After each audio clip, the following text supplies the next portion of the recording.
Hello बच्चों, आज हम लोग 12th क्लास का बैच चालू करने वाले हैं। तो जिसको भी बायो पढ़ना होगा 12th रिलेटेड, जो भी 12th में जो भी बायो के चैप्टर्स हैं उसको मैं इस चैनल में डील करने वाली हूँ। तो 12th में टोटल आपके 16 चैप्टर है, तो हम चैप्टर वाइज क्या करेंगे, सभी चैप्टर्स को क्लियर करते जाएंगे। तो आज हम लोग पढ़ने वाले हैं फर्स्ट चैप्टर है आपका रिप्रोडक्शन इन लिविंग ऑर्गेनिज्म। ठीक है, तो स्टार्ट करते हैं। सबसे पहले आपको ये समझना जरूरी है कि रिप्रोडक्शन होता क्या है और किस लिए होता है। ठीक है, तो रिप्रोडक्शन का नाम आपने पहले भी सुना होगा। रिप्रोडक्शन मतलब होता है कि किसी भी ऑर्गेनिज्म के द्वारा किसी नए ऑर्गेनिज्म का प्रोडक्शन। ठीक है, तो the biological process by which an organism produces a new individual और offspring that is biologically similar to the organism. यहाँ पे बोले हैं कि ऐसा बायोलॉजिकल प्रोसेस जिसमें कोई भी ऑर्गेनिज्म एक नया इंडिविजुअल क्या करता है, प्रोड्यूस करता है, जो कि उससे बायोलॉजिकली सिमिलर होता है। ठीक है, मतलब कि उसके जितने भी ऑर्गन्स हो गए, जितने भी जेनेटिक मटेरियल हो गए, वो क्या होते हैं, पेरेंट से सिमिलर होते हैं। ऐसा इंडिविजुअल प्रोड्यूस करना, इंडिविजुअल मतलब नया ऑर्गेनिज्म। ठीक है, और जब भी रिप्रोडक्शन का नाम ले रहे हैं हम लोग, तो रिप्रोडक्शन में जो भी नए ऑर्गेनिज्म पैदा होते हैं उसको हम लोग क्या बोलते हैं, ऑफस्प्रिंग बोलते हैं। ठीक है, ऑफस्प्रिंग का मतलब होता है बाय रिप्रोडक्शन जो नया ऑर्गेनिज्म प्रोड्यूस होता है उसको हम ऑफस्प्रिंग के नाम से जानते हैं। ठीक है, बायोलॉजी में ये टर्म यूज होता है offspring for the new organism. ठीक है, अब रिप्रोडक्शन समझ में आ गया। नेक्स्ट क्या है, बेनिफिट्स ऑफ रिप्रोडक्शन। अब देखिए, रिप्रोडक्शन हो रहा है तो क्यों हो रहा है ना। अब कुछ उसके बेनिफिट्स है तब रिप्रोडक्शन हो रहा है, अगर उसके लॉस होते तो रिप्रोडक्शन को बंद हो जाना चाहिए था। ठीक, तो रिप्रोडक्शन क्यों बेनिफिशियल है हमारी लाइफ के लिए, तो फर्स्ट है for the continuity of life, मतलब कि लाइफ को कंटिन्यू रखने के लिए। ठीक है, अगर रिप्रोडक्शन नहीं होगा, हम अपने से और आगे जनरेशन में ऑर्गेनिज्म प्रोड्यूस नहीं कर पाएंगे, तो फिर क्या होगा, सारे के सारे एक ऐसा टाइम आएगा कि जितने ऑर्गेनिज्म जो अर्थ पे प्रेजेंट है, एक दिन तो सबका डेथ हो ही जाता है। ठीक है, तो जैसे जैसे डेथ होता जाएगा ऑर्गेनिज्म की क्या होगी, नंबर कम होती जाएगी और धीरे धीरे एक भी ऑर्गेनिज्म अर्थ में नहीं बचेगा। तो उसके लिए रिप्रोडक्शन क्या है, नेसेसरी है for the continuity of life. Second है रिप्लेसमेंट। रिप्लेसमेंट मतलब क्या होता है, जगह को बदलना। ठीक है, dead organism are replaced by new ones. यहाँ पे बोला गया है, अब देखिए, जो भी ऑर्गेनिज्म पैदा होता है उसका तो मरना क्या होता है, निश्चित होता है। ठीक है, जो भी अर्थ में आया है वो एक ना एक दिन खत्म हो ही जाएगा।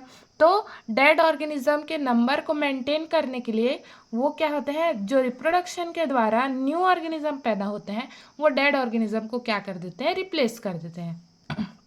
थर्ड बेनिफिट है वेरिएशन ट्रांसफर। ठीक है, वेरिएशन, यहाँ पे वर्ड आ रहा है वेरिएशन। वेरिएशन का मतलब क्या होता है, डिफरेंस। ठीक है, मतलब कि अलग अलग प्रकार के। ठीक, तो variation are transferred from one generation to another due to reproduction. अब देखिए, आपके पेरेंट में कुछ अलग कैरेक्टर्स होते हैं, ठीक है, जो कि आपके में ट्रांसफ़र होते हैं। फिर आप जो अपना नया कैरेक्टर आप हैबिट मतलब अडॉप्ट कर रहे हो, वो क्या होंगे, आपके नेक्स्ट जनरेशन में ट्रांसफ़र होंगे। ठीक है, तो वेरिएशन मतलब वैरायटी जो है अलग अलग, वो नेक्स्ट जनरेशन ट्रांसफ़र होती रहती है फ्रॉम पेरेंट टू ऑफस्प्रिंग। उसके बाद है वेरिएशन। ठीक है, वेरिएशन, अगर रिप्रोडक्शन होता है तो वेरिएशन भी होगा। ठीक है, due to reproduction organism with new character are produced. अब देखिए, रिप्रोडक्शन हो रहा है तो हम देखिए, हम पैदा हुए हैं अपने मम्मी पापा से। ठीक है, तो हम लोग क्या है, सेम टू सेम तो उनके जैसा बिहेव नहीं करते हैं, हम में कुछ अलग कैरेक्टर्स होते हैं। ठीक है, जो अलग अलग फैक्टर से आते हैं, जैसे अडेप्टेशन से आ रही है या हम कुछ सीख रहे हैं, कुछ हैबिटेट से आ रही है, तो ऐसे कैरेक्टर क्या होंगे, वेरिएशन कहलाते हैं। ठीक है, जो अपने मम्मी पापा से थोड़े से डिफरेंट होते हैं। फिर नेक्स्ट जनरेशन जो हमसे आएगी वो क्या होंगी, हमसे भी और थोड़ी सी डिफरेंट होगी। तो रिप्रोडक्शन के द्वारा क्या होता है, वेरिएशन होता है। ठीक है, फिफ्थ है maintenance of existence of life. अगर रिप्रोडक्शन है तो लाइफ भी है, अगर रिप्रोडक्शन बंद हो जाएगा तो एक दिन लाइफ की एग्जिस्टेंस भी क्या हो जाएगी, खत्म हो जाएगी। नेक्स्ट है मोड्स ऑफ रिप्रोडक्शन। ठीक है, जितने भी लिविंग बींग है इस अर्थ में, इस दुनिया में वो क्या है, 3 प्रकार से रिप्रोड्यूस करते हैं, ठीक है। तो पहला है आपका असेक्सुअल रिप्रोडक्शन। ये सारे आपने 11th में पढ़ लिए हैं, फिर भी मैं एक बार रिपीट कर दे रही हूँ क्योंकि हम लोग चैप्टर वाइज पढ़ा रहे हैं, तो किसी को भी ऐसा छोड़ना क्या होगा। अभी किसी किसी को मुझे पता है कि बेसिक भी क्लियर नहीं होते हैं, तो यहाँ पे मैं ना आज बेसिक क्लियर कर देती हूँ। उसके बाद नेक्स्ट हम लोग क्या पढ़ेंगे, नेक्स्ट वाला टॉपिक को पढ़ेंगे जब आप सबको बेसिक क्लियर हो जाएगा, ठीक है। तो असेक्सुअल रिप्रोडक्शन, ठीक है। सेकंड होता है वेजिटेटिव रिप्रोडक्शन और थर्ड होता है सेक्सुअल रिप्रोडक्शन। 3 प्रकार के क्या होते हैं यहाँ पे मोड्स होते हैं जिसके द्वारा कोई भी लिविंग ऑर्गेनिज्म रिप्रोड्यूस करता है। सो फर्स्ट है आपका असेक्सुअल रिप्रोडक्शन। असेक्सुअल रिप्रोडक्शन के बारे में आपने 11th में भी पढ़ा होगा। असेक्सुअल रिप्रोडक्शन क्या होता है? असेक्सुअल रिप्रोडक्शन ऐसी नॉर्मली मैं बता रही हूँ। तो असेक्सुअल रिप्रोडक्शन क्या होता है, किसी भी एक पेरेंट के द्वारा न्यू ऑफस्प्रिंग का पैदा होना, ठीक है। उसमें 2 पेरेंट की इन्वॉल्व होने की कोई ज़रूरत नहीं होती। एक सिंगल पेरेंट भी क्या कर सकता है, अपने जैसे नया ऑर्गेनिज्म को रिप्रोड्यूस कर सकता है। उसको हम लोग क्या बोलते हैं, असेक्सुअल रिप्रोडक्शन, ठीक है। मतलब जिसमें कोई भी सेक्सुअल इंटरफेरेंस नहीं होता है, ठीक है। The production of offspring by single parent without fertilization and formation of gametes is known as asexual reproduction। यहाँ पे क्या बोला गया है कि ऑफस्प्रिंग का production by a single parent, एक ही पेरेंट के द्वारा कोई भी ऑफस्प्रिंग का जब प्रोडक्शन हो रहा है, ना उसमें फर्टिलाइजेशन हो रहा है, ना ही उसमें गैमेट फॉर्मेशन हो रहा है, ठीक है। अब फर्टिलाइजेशन किसको बोलते हैं? Fertilisation is the fusion of male gamete and female gamete, ठीक है। तो मेल गैमेट और फीमेल गैमेट, अब इसमें तो मेल और फीमेल का कोई रोल ही नहीं है ना, असेक्सुअल रिप्रोडक्शन है, कोई भी सिंगल पेरेंट के द्वारा होगा, तो ना ही उसमें गैमेट बनेंगे, ठीक है, ना ही उसमें फर्टिलाइजेशन होगा। जब गैमेट बनेंगे तब फर्टिलाइजेशन होगा, है ना। अब इसमें बोला है कि फर्टिलाइजेशन नहीं होगा तो गैमेट भी नहीं बनेंगे, तब तो फर्टिलाइजेशन नहीं होगा। इसलिए क्या बोला गया है, इसको बोला गया है असेक्सुअल रिप्रोडक्शन। ऐसा रिप्रोडक्शन जो कि विदाउट फर्टिलाइजेशन एक सिंगल पेरेंट के द्वारा होता है और इसमें गैमेट भी फॉर्म नहीं होते हैं, ठीक है। In this type of reproduction, generally the division of nucleus and cytoplasm of somatic cell takes place and daughter cells are produced by mitosis। इसमें बोला गया है कि इस प्रकार के रिप्रोडक्शन में क्या होता है, जो नॉर्मल जो सेल होता है, मतलब जो पेरेंट सेल है जो रिप्रोडक्शन कर रहा है, वो क्या करता है, अपना न्यूक्लियस और साइटोप्लाज्म, ठीक है, अपने सोमैटिक सेल का जो न्यूक्लियस और साइटोप्लाज्म है उसको डिवाइड करता है, ठीक है। माइटोसिस के थ्रू वो क्या करता है, डिवाइड करता है, और डिवाइड करने के बाद नए डॉटर सेल पैदा करता है, ठीक है। यहाँ पे वर्ड्स आए हैं, सोमैटिक सेल आए हैं और गैमेट्स आए हैं, ठीक है। मेरे को पता है कुछ बच्चों को गैमेट क्या होता है वो भी नहीं पता है, सोमैटिक सेल किसको बोलते हैं वहाँ भी आप लोग को कन्फ्यूजन हो रहा होगा। फर्टिलाइजेशन का तो मैं आपको बता दी हूँ कि fertilisation is the fusion of, fusion मतलब क्या होता है, जुड़ना, ठीक है। फ्यूजन मतलब जुड़ना। मेल और फीमेल गैमेट जब साथ में क्या होते हैं, जुड़ जाते हैं और एक जाइगोट फॉर्म करते हैं, उसको हम लोग फर्टिलाइजेशन बोलते हैं। अब यहाँ पे गैमेट क्या होता है, the reproductive cell of an organism also called as sex cell. वो सेल जो क्या करते हैं, रिप्रोडक्शन में हेल्प करते हैं, ठीक है। मतलब वो सेल जो रिप्रोडक्शन कराते हैं, जिसके कारण नया ऑर्गेनिज्म पैदा होता है, वो वाले सेल को क्या बोलते हैं हम लोग, गैमेट। और गैमेट को इसीलिए सेक्स सेल भी कहा जाता है, ठीक, समझ आ गया। जस्ट फॉर एग्जाम्पल मैं बता दूं कि गैमेट जो है 2 टाइप के होते हैं, एक मेल गैमेट होता है, एक फीमेल गैमेट होता है, ठीक है। आगे आप ह्यूमन रिप्रोडक्शन में भी पढ़ेंगे इसके बारे में, और अभी इसके बाद नेक्स्ट चैप्टर है आपका रिप्रोडक्शन इन प्लांट, उसमें भी आप गैमेट्स के बारे में अच्छे से पढ़ेंगे। नॉर्मली मैं बता रही हूँ कि रिप्रोडक्शन में जो काम आने वाले सेल्स होते हैं जो रिप्रोडक्शन कराते हैं उसको हम गैमेट बोलते हैं। और यहाँ पे एक और वर्ड आया है सोमैटिक सेल, ठीक है। तो हमारे बॉडी में जितने भी सेल हैं, ठीक है, except the gamete cell, gamete cell को छोड़ के हमारे बॉडी में जितने सेल हैं वो सारे क्या कहलाते हैं, somatic cell. Any cell of the body except the gamete cell और जर्म सेल, ठीक है। गैमेट सेल को हम लोग क्या बोलते हैं, जर्म सेल भी बोलते हैं, ठीक है, क्योंकि यहीं से क्या बनते हैं, गैमेट्स बनते हैं, ठीक। तो सोमैटिक सेल किसको बोले हम लोग? गैमेट को छोड़ के जितने हमारे बॉडी में सेल हैं उसको हम बोलते हैं सोमैटिक सेल, ठीक है। और गैमेट किसको बोलते हैं? वो सेल जो रिप्रोडक्शन करते हैं, ठीक है, जो रिप्रोडक्शन कराते हैं, जिसके कारण ही क्या बनता है, नए ऑफस्प्रिंग का फॉर्मेशन होता है या फिर जाइगोट का फॉर्मेशन होता है, उसको हम गैमेट बोले, ठीक। नेक्स्ट है ऑक्यूरेंस। अब असेक्सुअल रिप्रोडक्शन किस में होता है यहाँ पे हम लोग देखेंगे, ठीक है। तो असेक्सुअल रिप्रोडक्शन मेनली क्या होता है, प्रोटोजोअन में होता है, porifera, coelenterates, algae, bryophyta, fungi, pteridophyte etcetera, ये सब में क्या होता है, असेक्सुअल रिप्रोडक्शन। 11th में आप लोग ये सब के बारे में पढ़ चुके हो, ठीक है, पढ़ा चुकी हूँ 11th वाले लोगों को मैं, ठीक। प्रोटोजोन है, पॉरीफर है, सिलेंट्रेट, एल्गी, ब्रायोफाइटा, ये जितने भी यहाँ पे आप लोग को दिख रहे हैं ये सारे क्या करते हैं, असेक्सुअल मोड से क्या करते हैं, रिप्रोड्यूस करते हैं, ठीक है।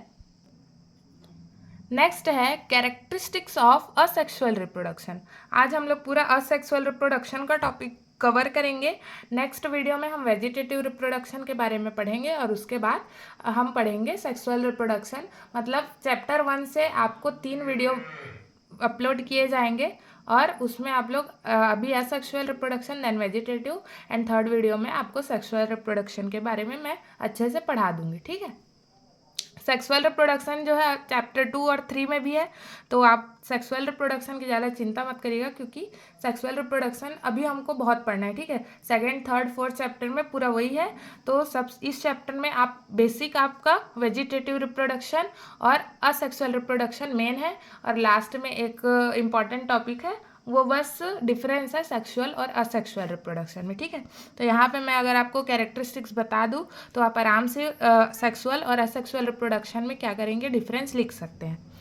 तो कैरेक्टरिस्टिक्स अभी मैं बताई, इट इज़ मोनोपेरेंटल, ठीक है। मोनोपेरेंटल मतलब क्या होता है, 1 पेरेंट वाला, ठीक है, जहाँ पे एक ही पेरेंट क्या करता है, रिप्रोड्यूस करने की कैपेबिलिटी रखता है, उसको हम लोग मोनोपेरेंटल बोलते हैं।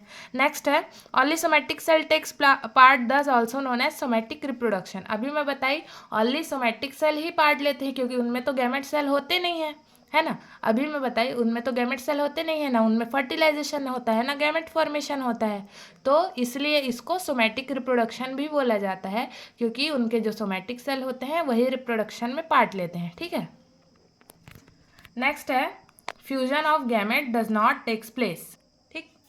फ्यूजन ऑफ गैमेट्स अभी मैं बताई गैमेट फॉर्म नहीं होगा, जब गैमेट फॉर्म ही नहीं होगा तो फ्यूजन कैसे होगा, इसलिए fusion of gamete does not takes place, only mitosis division takes place. यहाँ पे बोला है ओनली माइटोसिस होता है, ठीक है, याद रखना ओनली माइटोसिस होता है। असेक्सुअल रिप्रोडक्शन जो भी ऑर्गेनिज्म करेगा वो ओनली माइटोसिस के थ्रू करता है, ठीक है, मायोसिस नहीं होता है। असेक्सुअल रिप्रोडक्शन करने वाले ऑर्गेनिज्म ओनली माइटोसिस से क्या करते हैं, डिवीज़न करते हैं, क्योंकि उनको अपने जैसा सेम कैरेक्टर वाला ऑफस्प्रिंग पैदा करना होता है, ठीक है। जो सेक्सुअल रिप्रोडक्शन करते हैं उसमें मायोसिस होता है, असेक्सुअल रिप्रोडक्शन करने वाले में माइटोसिस डिवीज़न ज़्यादा होता है, ठीक है। नेक्स्ट है new individual are identical to the parent in shape, size and structure. अब जो असेक्सुअल रिप्रोडक्शन से जो भी नए ऑफस्प्रिंग पैदा होते हैं वो सेम टू सेम होते हैं, अपने पेरेंट जैसे आइडेंटिकल होते हैं in shape, size and structure. उनका shape, size, structure same to same क्या होता है, अपने पेरेंट जैसा होता है। मतलब अब देखो माइटोसिस से बन रहे हैं, माइटोसिस का सेम मतलब क्या होता है, 2n से 2n बनना, मतलब सेम टू सेम पूरा फोटोकॉपी हो रहे हैं, तो हर चीज़ उनका क्या रहता है, अपने पेरेंट से सेम रहता है, ठीक है। नेक्स्ट है offspring are genetically identical to their parents. जो ऑफस्प्रिंग पैदा होते हैं वो जेनेटिकली, मॉर्फोलॉजिकली, मतलब हर तरीके से अंदर से बाहर से पूरे अपने पेरेंट जैसे आइडेंटिकल होते हैं, ठीक है। अब इसका है एडवांटेज, असेक्सुअल रिप्रोडक्शन के एडवांटेजेस क्या क्या हैं और डिसएडवांटेज क्या क्या है हम लोग पढ़ लेते हैं। Organism is derived from single parent. अब हमको 2 पेरेंट खोजने की कोई आवश्यकता नहीं है, ठीक है। सेक्सुअल रिप्रोडक्शन में हमको 2 पेरेंट पहले खोजना पड़ता है, उसके बाद उनका सिलेक्शन करना पड़ता है। इसमें क्या है, ओनली 1 पेरेंट की ज़रूरत है, तो हमको क्या है, सिंगल पेरेंट लगता है, तो ये हमारे लिए क्या होता है, एक ईजी वे होता है रिप्रोडक्शन कराने का, ठीक है। Occurs by simple process of division, और एकदम सिंपल प्रोसेस ऑफ डिवीजन से ये क्या होता है, रिप्रोडक्शन कर लेता है, जो कि है माइटोसिस। ठीक है, माइटोसिस मायोसिस से ज़्यादा सिंपल होता है। ठीक, large number of organism can be produced in less time. अब देखो ये क्योंकि प्रोटोजोआन वगैरह में होता है, ठीक है, जो छोटे छोटे ऑर्गेनिज्म है उनमें होता है, माइक्रो ऑर्गेनिज्म में होता है, इसीलिए बहुत कम टाइम में बहुत ज़्यादा क्या हो सकते हैं, ऑफस्प्रिंग प्रोड्यूस हो सकते हैं। ऑफस्प्रिंग आर जेनेटिकली आइडेंटिकल, और क्या है ऑफस्प्रिंग अभी बता चुकी हूँ, सेम टू सेम अपने पेरेंट जैसे होते हैं। ठीक है, उसमें कोई भी डिफरेंस नहीं होता है। नेक्स्ट है डिसएडवांटेज। डिसएडवांटेज क्या क्या हो सकते हैं, they can not adopt themselves in changing environment. अब देखो इसमें बोला गया है कि ये जो है जो नया नया इन्वायरमेंट चेंज होता है, इन्वायरमेंटल फैक्टर आते हैं, जैसे ज़्यादा गर्मी आती है, ज़्यादा ठंडी आती है, उसमें क्या करते हैं ये लोग अपने आप को अडॉप्ट नहीं कर पाते। ठीक है, वो लोग क्या हो जाते हैं, ख़त्म हो जाते हैं, तो ये उनका एक डिसएडवांटेज है।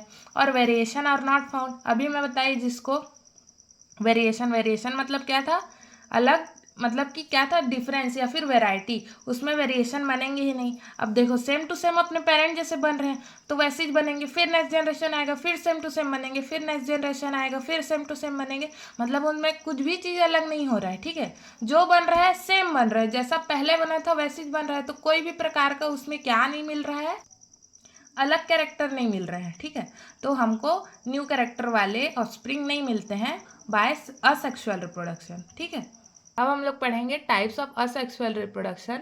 तो असेक्सुअल रिप्रोडक्शन क्या होते हैं, 6 टाइप के होते हैं। फर्स्ट है आपका फिजन, सेकेंड है बडिंग, थर्ड है प्लाज्मोटोमी, फोर्थ है जेम्यूल फॉर्मेशन, 5 है फ्रेगमेंटेशन एंड रीजनरेशन, और 6th है स्पोर फॉर्मेशन। तो फिजन का मतलब क्या होता है, फिजन का बेसिक आप लोग मतलब जान लीजिए, फिजन मतलब होता है टूटना। ठीक है, जैसे जो भी सेल क्या कर रहा है, रिप्रोडक्शन कर रहा है, वो क्या होता है नॉर्मली टूट के या फिर डिवाइड हो होके नए डॉटर सेल फॉर्म कर लेता है, उसको हम लोग क्या बोलते हैं, फिजन बोलते हैं। तो फिजन भी 2 टाइप के होते हैं, बाइनरी फिजन और मल्टीपल फिजन। बाइनरी में 2 पार्ट में टूट जाता है सेल, और मल्टीपल फिजन में क्या होता है, 2 या 2 से ज़्यादा पार्ट में, बहुत सारे पार्ट में टूट सकता है। ठीक है, तो यहाँ पे जो मेन है आपके जो पूछे जा सकते हैं, वैसे तो फर्स्ट चैप्टर ज़्यादा इंपॉर्टेंट नहीं है, बट अगर फर्स्ट चैप्टर ही आप नहीं समझेंगे तो आपको बेसिक क्लियर ही नहीं होगा, आपको पता ही नहीं होगा कि रिप्रोडक्शन क्या होता है, सेक्सुअल रिप्रोडक्शन क्या होता है ना। बेसिक बेसिक चीज़ें नहीं पता होगी और आप उसको स्किप कर दोगे तो आपको सेकेंड थर्ड चैप्टर बिल्कुल भी समझ नहीं आने वाला। और सेकेंड और थर्ड चैप्टर जो है आपके रिप्रोडक्शन का जो सबसे इम्पॉर्टेंट चैप्टर है। ठीक है, प्लांट और ह्यूमन रिप्रोडक्शन, तो उसलिए आपको ये पढ़ना पड़ेगा। तो ये जो छः टाइप्स बताई हूँ उसमें जो मेन है वो है आपका फिजन, बडिंग और स्पोर फॉर्मेशन। इसके बारे में आप 11th में भी पढ़े हैं। ठीक है, लेकिन मैं फिर से एक एक बार नॉर्मली आपको बता देती हूँ, और मेन आपको एग्जाम्पल याद रखने पड़ेंगे कि फिजन किस में होता है, बडिंग किस में होता है, प्लाज्मोटोमी किस में होता है। तो फिजन फिजन जो है होता है अमीबा में, पैरामीशियम में, यूग्लेना में और प्लेनेरिया में। ठीक है, इसको शॉर्ट फॉर्म में आप अपेप करके याद रख सकते हैं, amoeba, paramecium, euglena, planaria. Next है बडिंग। बडिंग जो है साइकोन और प्लेनेरिया में होता है। प्लाज्मोटोमी और बडिंग हाइड्रा में भी होता है ना, आप 11th में भी पढ़े होंगे कि जो बडिंग है वो हाइड्रा में हुआ है, आप अच्छे से एग्जाम्पल भी उसका बनाए होंगे डायग्राम के साथ। ठीक है, नेक्स्ट है प्लाज्मोटोमी जो कि ओपेलिना में होता है। उसके बाद है जेम्यूल फॉर्मेशन। जेम्यूल फॉर्मेशन होता है fresh water sponges. Fresh water में जो स्पॉन्जेस होती है लाइक स्पॉन्जिला, उसमें क्या होता है, जेम्यूल फॉर्मेशन होता है। नेक्स्ट है फ्रेगमेंटेशन और रीजनरेशन जो कि होता है sponges and coelenterates like hydra and starfish. उसके बाद है स्पोर फॉर्मेशन। स्पोर फॉर्मेशन भी आपने अच्छे से पढ़ा है 11th में, जो कि कोनोडिया और एकाइनेटी में होता है। ठीक है, तो फर्स्ट है आपका फिजन। फिजन मतलब क्या होता है, टूटना। तो फिजन जो होता है सबसे कॉमन मेथड होता है प्रोटोजोअन में रिप्रोडक्शन का। ठीक है, असेक्सुअल रिप्रोडक्शन का most common method of reproduction in protozoans. In this method nucleus and cytoplasm of cell divides completely to form daughter cell. इसमें क्या होता है, न्यूक्लियस और साइटोप्लाज्म में क्या हो जाता है, सेल का डिवाइड करता है, और डिवाइड करने के बाद क्या करता है, वो डॉटर सेल का फॉर्मेशन करता है। ठीक है, तो फ्यूज़न के 2 टाइप होते हैं, बाइनरी फिजन और क्या होता है, मल्टीपल फिजन। ठीक है, तो फर्स्ट है आपका बाइनरी फिजन। बाइनरी फिजन में क्या होता है देखते हैं। It occurs in favourable condition. अब यहाँ पे एक वर्ड आ रहा है फेवरेबल कंडीशन। फेवरेबल कंडीशन मतलब क्या होता है, जब भी किसी भी ऑर्गेनिज्म को सही मात्रा में, सफिशिएंट मात्रा में खाना, पानी, सनलाइट वगैरह सब चीज़ मिलते रहता है, ठीक है, मतलब उसको खाने पीने की कोई कमी नहीं होती है, वहाँ पे को बोलते हैं हम लोग फेवरेबल कंडीशन, ठीक है। उसके बाद after attaining maximum size nuclei first divide into two by a mitotic division. यहाँ पे क्या है, जैसे हम लोग सेल डिवीजन पढ़े थे, सेल डिवीजन याद करिए आप लोग, कुछ भी चीज़ डिवाइड होने से पहले सबसे पहले क्या करती है, अपने अंदर प्रिपरेशन करती है, उसके बाद वो अपना सेल को ग्रोथ कराती है, उसके बाद ही क्या होता है, वो नेक्स्ट डॉटर सेल में डिवाइड होती है, ठीक है। तो इसमें क्या बोल रहा है कि ये भी फिजन ही है, ठीक है, इसको भी डिवाइड ही होना है। तो सबसे पहले जो सेल होगा, जो डिवीज़न करना है जिसको, पेरेंट सेल, वो क्या करेगा, मैक्सिमम साइज अपना अटेंड कर लेगा, ठीक है, बड़ा हो जाएगा। उसके बाद उसका सबसे पहले न्यूक्लियाई डिवाइड होता है, ठीक है, सबसे पहले कार्योकाइनेसिस होता है, याद रखिएगा, ये मैं बता भी चुकी हूँ आप लोग को 11th में, कि सबसे पहले न्यूक्लियाई डिवाइड होता है, उसके बाद उसका साइटोप्लाज्म डिवाइड होता है, ठीक है। तो न्यूक्लियाई क्या होता है, सबसे पहले दो में बढ़ जाता है, क्योंकि हम लोग बाइनरी फिजन पढ़ रहे हैं, इसलिए क्या होगा, दो में बढ़ जाएगा nuclei bye a mitotic division. अब माइटोटिक तो पढ़ा था, ए माइटोटिक क्या होता है ना, तो ए माइटोटिक मतलब होता है वो माइटोसिस डिवीजन जिसमें स्पिंडल फाइबर फॉर्मेशन हुए भी नहीं, डायरेक्ट डिवीजन हो जाता है, ठीक है, इसमें स्पिंडल फाइबर फॉर्म नहीं होते, डायरेक्ट क्या हो जाता है, डिवीजन हो जाता है, उसको हम लोग ए माइटोटिक डिवीजन बोलते हैं। नेक्स्ट है after that cytoplasm also divides. उसके बाद क्या है, अब न्यूक्लियस डिवाइड हो गया, नेक्स्ट डिवाइड होगा आपका साइटोप्लाज्म। उसके बाद finally cell splits into two daughter cell which are morphologically and genetically identical to the parent cell. अब यह सेक्सुअल रिप्रोडक्शन है, तो जो भी सेल, अब नेक्स्ट क्या होगा, सेल जो है दो भाग में बढ़ जाएगा, मतलब इक्वल नंबर ऑफ क्या होंगे उसमें, न्यूक्लियस होंगे, इक्वल अमाउंट ऑफ साइटोप्लाज्म होगा, और वो जो डॉटर सेल होंगे वो क्या होंगे, सेम अपने पेरेंट सेल जैसे जेनेटिकली और मॉर्फोलॉजिकली क्या होंगे, सिमिलर होंगे, ठीक है। They may be of following type. अब बाइनरी फिजन के भी क्या होते हैं, चार टाइप होते हैं, एक सिंपल और इरेगुलर बाइनरी फिजन होता है, नेक्स्ट है लॉन्गिट्यूडनल, थर्ड है ऑब्लिक, और फोर्थ है ट्रांसवर्स। इसमें क्या होता है, कहीं से भी क्या होता है, जो सेल है वो दो भाग में बढ़ जाता है, ठीक है, लेफ्ट से, राइट से, बीच से, साइड से, कहीं से भी कट जाएगा। और सेकंड है लॉन्गिट्यूडनल। लॉन्गिट्यूडनल जो होता है वो यूग्लेना में होता है, उसमें क्या होगा, सेल जो है ऐसे बीच से डिवाइड हो जाएगा, ठीक है, ऊपर से नीचे लॉन्गिट्यूडनल डायरेक्शन में। थर्ड है ऑब्लिक। ऑब्लिक मतलब जैसे हम लोग ऑब्लिक बनाते हैं ऐसे तिरछा, ठीक है, तो ऐसे डिवीजन होता है, तो उसको हम लोग ऑब्लिक बाइनरी फिजन बोलते हैं। और उसके बाद है ट्रांसवर्स। ट्रांसवर्स मतलब ऐसे बीच से हॉरिजॉन्टली जब होता है डिवीजन, उसको हम लोग क्या बोलते हैं, ट्रांसवर्स बाइनरी फिजन, ठीक है। नेक्स्ट आप लोग डायग्राम देख लीजिए बाइनरी फिजन का, तब आपको और अच्छे से समझ में आ जाएगा।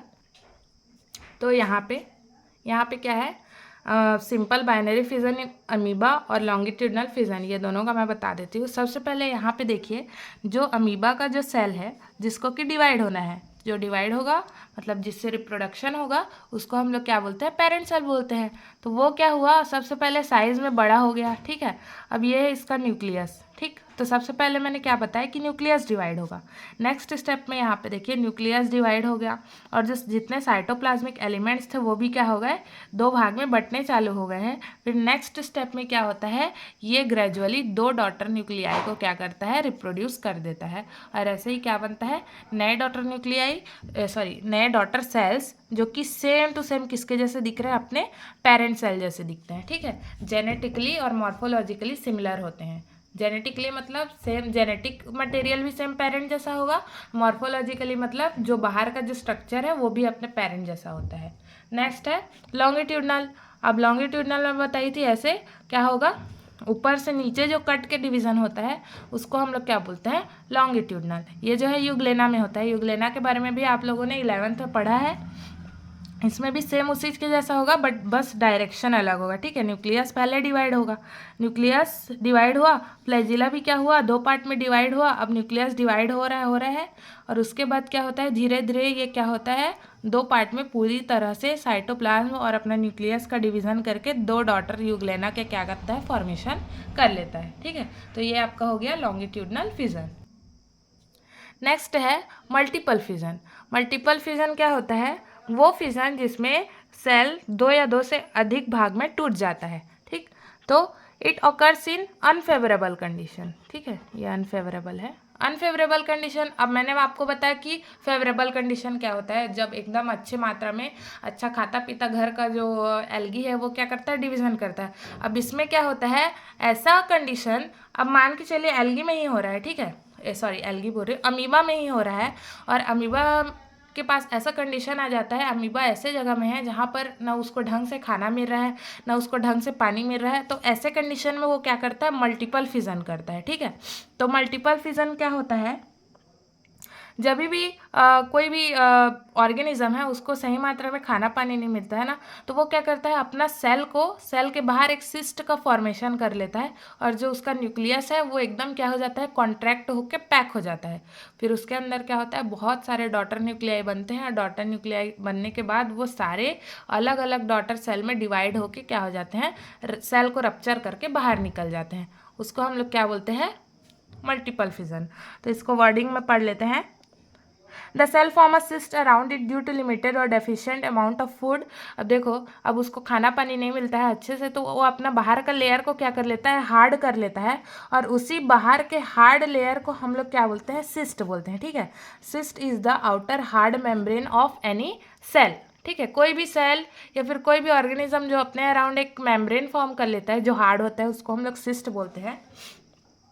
Nucleus of cell undergoes division to produce many daughter nuclei. अब क्या होता है, न्यूक्लियस जो होता है, जो कॉन्ट्रैक्ट हो जाता है, पैक हो जाता है, वो बहुत सारे डॉटर न्यूक्लियाई फॉर्म कर लेता है डिवीजन कर करके। ठीक है, यहाँ पे डॉटर सेल नहीं बोलेंगे, ठीक है, यहाँ पे डॉटर न्यूक्लियाई बोलेंगे। क्यों, क्योंकि न्यूक्लियस का डिवीजन हो रहा है। Next, each nucleus is surrounded by a bit of protoplasm which result in formation of many daughter cell. अब एक एक जो न्यूक्लियाई बना है वो अपने अराउंड एक थोड़ा थोड़ा सेल के अंदर जो प्रोटोप्लाज्म प्रेजेंट होता है उसको थोड़ा थोड़ा अपने में डिस्ट्रीब्यूट कर लेता है। सारे न्यूक्लियाई क्या कर लेते हैं, अपने अराउंड प्रोटोप्लाज्म को क्या कर लेते हैं, सराउंड कर लेते हैं, और प्रोटोप्लाज्म जब सब सेल को मिल जाता है तो वो लोग क्या बनते हैं, नए डॉटर सेल बन जाते हैं। ठीक है, अब वो डॉटर सेल क्या करते हैं, जो बाहर में सिस्ट होता है पेरेंट सेल का, उस सिस्ट को क्या करते हैं, daughter cell rupture the cyst of parent cell and start their life activities after becoming free. अब वो क्या करते हैं, अब तो बड़े हो गए हैं अंदर में वो लोग, तो उसको क्या करते हैं, अपने पेरेंट सेल का सिस्ट को तोड़ के वो लोग रप्चर, यहाँ पे रप्चर मतलब होता है ब्रेक करना या तोड़ना। ठीक है, तो सिस्ट को वो लोग क्या करते हैं, रप्चर करके बाहर आ जाते हैं और फ्री होके अपना एक अलग अलग लाइफ एक्टिविटी चालू कर लेते हैं। ठीक है, एग्जाम्पल अमीबा, प्लाज्मोडियम, ये सब में क्या होता है, मल्टीपल विजन होता है। ठीक है, तो यहाँ पे डायग्राम में देखिए, ये सबसे पहले क्या था, जो अमीबा था हमारा, वो क्या कर लिया, एक सिस्ट का फॉर्मेशन कर लिया, 3 लेयर्ड सिस्ट का अपने अराउंड, और न्यूक्लियस भी क्या हो गया, इसका कॉन्ट्रैक्ट हो गया, सिकुड़ गया। ठीक है, अब उसको खाना पानी नहीं मिल रहा है तो वो सिकुड़ जाता है। ठीक है, उसके बाद अब ये जो न्यूक्लियस था वो क्या हुआ, अलग अलग पार्ट में बढ़ गया और डॉटर न्यूक्लियाई फॉर्म कर लिया। ठीक है, बहुत सारे।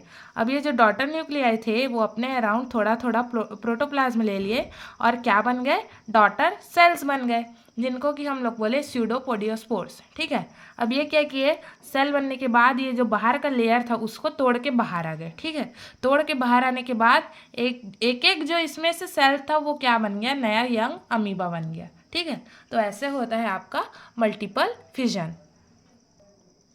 नेक्स्ट है आपका बडिंग। ठीक है, नेक्स्ट सेक्सुअल रिप्रोडक्शन का टाइप है budding. This type of reproduction occur in favourable condition. Budding भी क्या होता है, फेवरेबल कंडीशन में होता है, जब सेल को सही मात्रा में खाना पानी मिलते रहता है तब के केस में होता है। A small outgrowth is formed on the body of parent which is known as bud. क्या होता है, एक छोटा सा क्या होता है, आउटग्रोथ फॉर्म हो जाता है। ठीक है, सूजन टाइप से मतलब स्वेलिंग टाइप से आउटग्रोथ फॉर्म हो जाता है पेरेंट सेल के बॉडी में। ठीक है, जिसको कि हम लोग क्या बोलते हैं, बर्ड बोलते हैं, उसी को हम लोग क्या बोलते हैं, bud. Which is supported and nourished by parent cell. अब उस बर्ड को क्या है, जो भी नरिशमेंट और सपोर्ट कहाँ से मिलता है, पेरेंट सेल से मिलता है, क्योंकि उसी से जुड़ा हुआ है वो। When it becomes fully mature, it gets detached from the body of parent and start its life activity. अब वो जब बड़ा हो जाता है, पूरी तरह मैच्योर हो जाता है, तो वो क्या होता है, अपने पेरेंट से क्या होता है, अटैच्ड हो जाता है, सॉरी डी अटैच्ड हो जाता है और अपना एक नया लाइफ साइकिल चालू कर लेता है। In some cases individual may remain detached attached from the parent and become zooid of colony, example स्काइफा।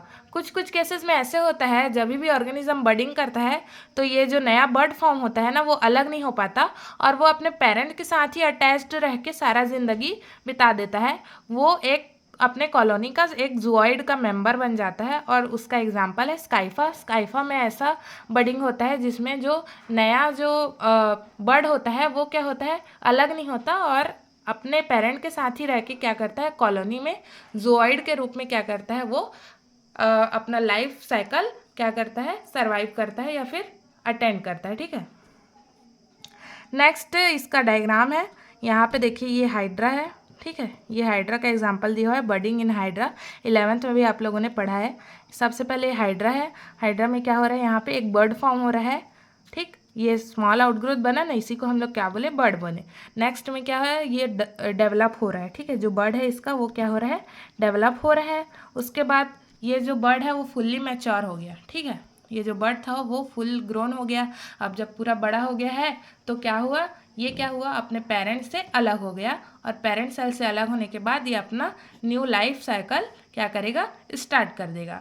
तो आज की वीडियो में बस इतना ही। आई होप आप लोगों को समझ आया होगा और नेक्स्ट वीडियो में हम लोग वेजिटेटिव रिप्रोडक्शन के बारे में पढ़ेंगे। फिर हम लोग न्यू चैप्टर चालू कर देंगे, सेकंड चैप्टर जो कि है प्लांट रिप्रोडक्शन। ठीक है, थैंक यू। और जो भी आपको एक्सप्लेनेशन अगर समझ में नहीं आया हो तो आप कमेंट में मेरे को ज़रूर बताइएगा।